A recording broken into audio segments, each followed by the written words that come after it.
జై అనుభవానంద సద్గురు ప్రభు మహారాజుకు జై. జై అభయానంద సద్గురు ప్రభు మహారాజుకు జై. సభా విజ్ఞాపన 8వ కందార్థము.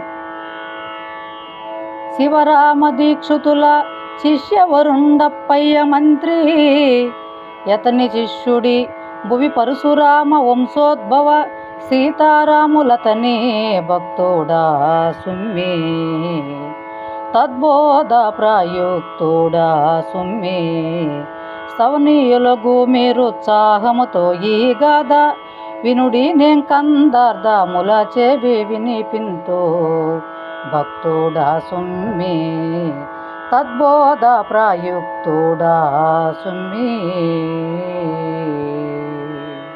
జై సద్గురు. జై సద్గురు. శ్రీమద్ భాగవత కృష్ణ ప్రభుదేశే కేంద్రుల వారిచే విరచితమైన శక్తిద్వయ నిరాసకంబగు శుద్ధ నిర్గుణతత్వ కందార్థ దరువుల యందు సభా విజ్ఞాపనలో 8వ కందార్థం. అయ్యలారా, మద్గురుదేవుని ఆ వంశ క్రమము ఏదైతే ఉన్నదో, గురు పరంపరాగతమైన వంశ వృక్షము ఏదైతే ఉన్నదో దానిని తెలియచేస్తాను. నేను ఈ బోధను అందరికీ అందించాలి అనేటువంటి దృఢ నిశ్చయంతో ప్రచారం చేయుటకు అర్హుడననే భావనతో సీతారామస్వామి దయతో ఆయన భక్తుడనై గురు సేవగా చేస్తున్నాను అయ్యలారా. ఇది అంతేగాని ఏదో ఒకరి మెప్పుల కోసమో నేను డప్పు కొట్టుకోవటం లేదు. ఎలాంటిదంటే మా పరంపర శివరామ దీక్షితుల శిష్యవరుండప్పయ్య మంత్రి యతని శిశువుడీ భువి పరశురామ వంశోద్భవ సీతారాములతని భక్తుడా సుమ్మి తద్బోధ ప్రాయుక్తుడా సుమ్మి. ఇక్కడ ఈ కందార్థంలో నేను గురు భక్తుడను అని చాటుకుంటూ ఉన్నారు కృష్ణ ప్రభువులు.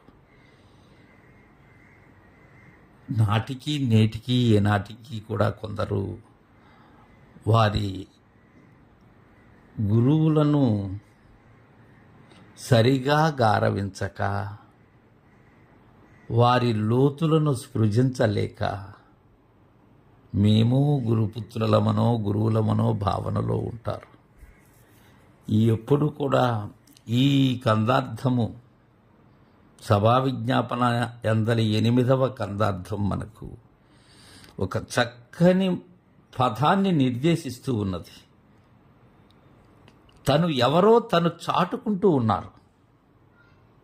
అలా తెలియచేయాలి. ఎవరు నేను? శివరామ దీక్షతుల శిష్యవరుండప్పయ్య మంత్రి.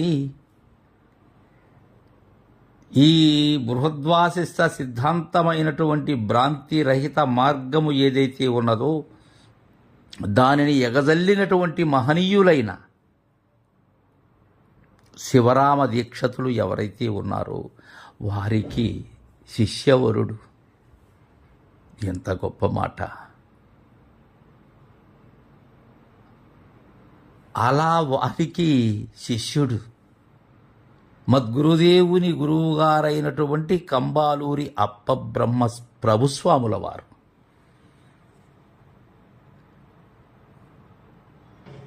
అప్పయ్య మంత్రి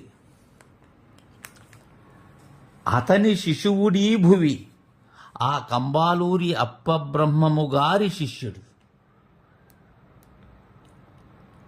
ఎవరు? ఈ భువి పరశురామ వంశోద్భవ. ఈ భూమి మీద పరశురామ అనేటువంటి గృహనామధేయం కలిగిన ఆ పరశురామ వంశములో ఉద్భవించినటువంటి సీతారాములు. ఈ పరశురామ వంశంలో చాలా మహనీయులైనటువంటి వారు జనించారు, ఎన్నో బోధలను అందజేశారు. సీతారామాంజనేయ సంవాదము రచించినటువంటి పరశురామ లింగమూర్తి స్వాములు వారు కానీ, మనకు భద్రాద్రి రామశతకము అందించినటువంటి పరశురామ సీతారామ స్వాముల వారి సోదరులైన పరశురామ నరసింహదాసు గారు కానీ, అలానే మాతృశ్రీ శేషమాంబ గారు కానీ, వీరంతా పరశురామ వంశోద్భవులు. అలా పరశురామ వంశములో ఉద్భవించినటువంటి సీతారామ స్వాములు, అతని భక్తుడా సుమ్మి, అదయ్యా నా అర్హత, నా పరంపర అది. అతని భక్తుడను నేను.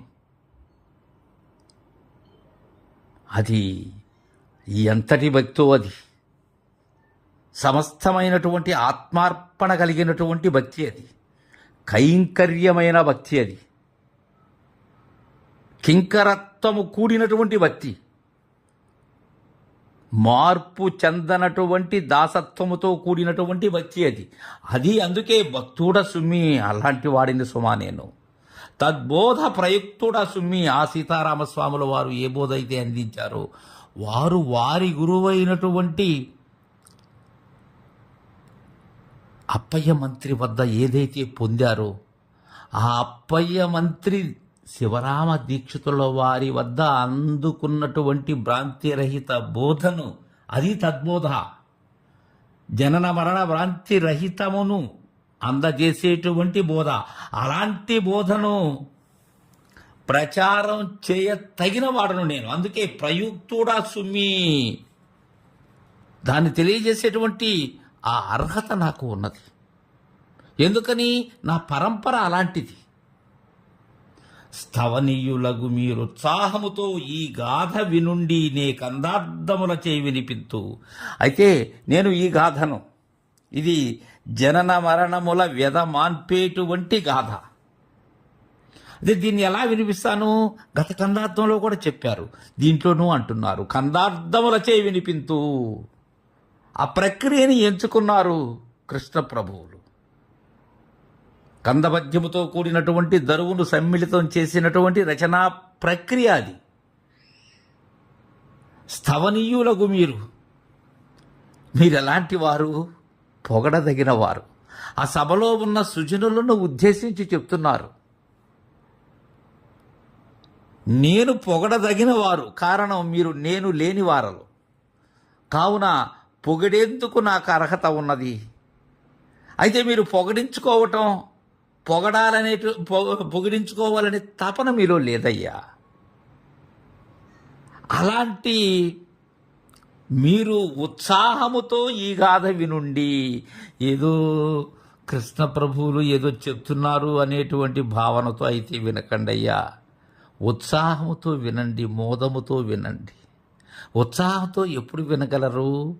చెప్పేటువంటి విషయము ఏదైతే ఉన్నదో, చెప్పేటువంటి పదార్థాన్ని నేరుగా చక్కగా అందచేసేటువంటి సమర్థులైన వారు చెప్పినప్పుడు మాత్రమే ఉత్సాహం వస్తుంది. లేకపోతే ఉత్త శరీరం మాత్రమే అక్కడ ఉంటుంది, దానిలో ఉన్న చైతన్యం ఎక్కడో ఉంటుంది. కుదరదు అది. మీరు ఉత్సాహముతో ఈ గాథ వినుండి నే కందార్థములచే వినిపింతు. నేను ఎలా తెలియచేస్తానంటే కందార్థముల ద్వారా వినిపిస్తాను. అయితే మీరు ఉత్సాహముతో వినవలసినటువంటి వారు. అలా విన్నప్పుడు మాత్రమే దీనిలో దాగినటువంటిది సదసద్రహితమైనటువంటి పదార్థం యొక్క వివరణ, దాని లక్షణాన్ని, సహితమైనటువంటి దాని వివరణ నేను మీకు అందజేయగలను అయ్యలారా అని విజ్ఞాపన గావిస్తూ ఉన్నారు. జై సద్గురు.